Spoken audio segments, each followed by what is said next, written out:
That is an old wellhead. Dates back to probably the 60s, if not earlier. When my dad bought this property, it was overgrown swampland, but on it was a little trailer and a little pump house, a little well house. And I remember it as a child.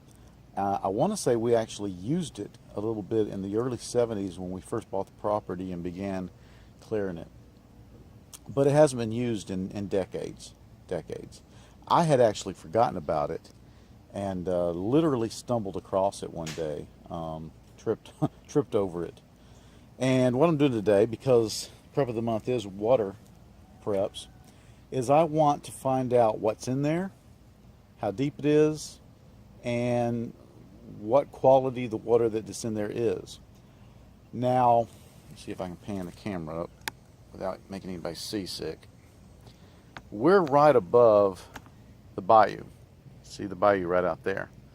But I don't have any reason to believe that there's salt water in there, because the salt water comes in, the brackish water rather, comes in from the bay, and there's no reason to think that it infiltrates the ground.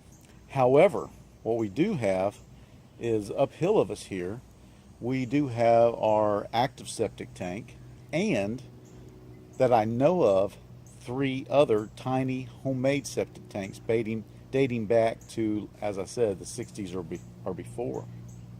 And even though they've been unused for, again, decades, they're still septic tanks.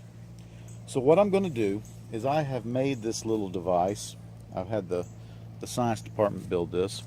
I have, I call it a test tube. It's one of those tubes that you can get like protein supplements in.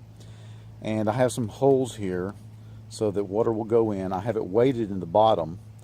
It's actually weighted with shotgun shot. And I don't think it's lead shot, but just in case, I've filled it with paraffin candle wax to separate the shot from whatever sample I get here. And then the rope I've tied to it, I've actually graduated in 2-foot sections so I can find out how deep this thing is.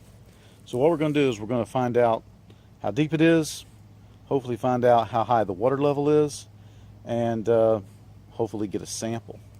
Now, I know it's not going to be very deep. Okay, I just heard water. Let's see. 2, 4. Good Lord! I just heard water at about 4 feet. Okay, that makes sense. The water table here is okay. Heard it going into water. It's going down. Okay, it stopped. It stopped right there. Okay, it stopped right on a red mark. I doubt that you can see that. But what I'm going to do is I'm going to wait a little bit for it to fill up, hopefully, if my device works. And then I'm going to pull it up, keeping an eye on how many tick marks we got. So there's 2 feet, 4 feet, 6 feet, 8 feet. This thing is only 10 feet deep. And it looks like we got a water sample. I might put this in the camera. Looks like we got a water sample. So I'm going to shut down, go over to the outdoor kitchen, and look at what we got.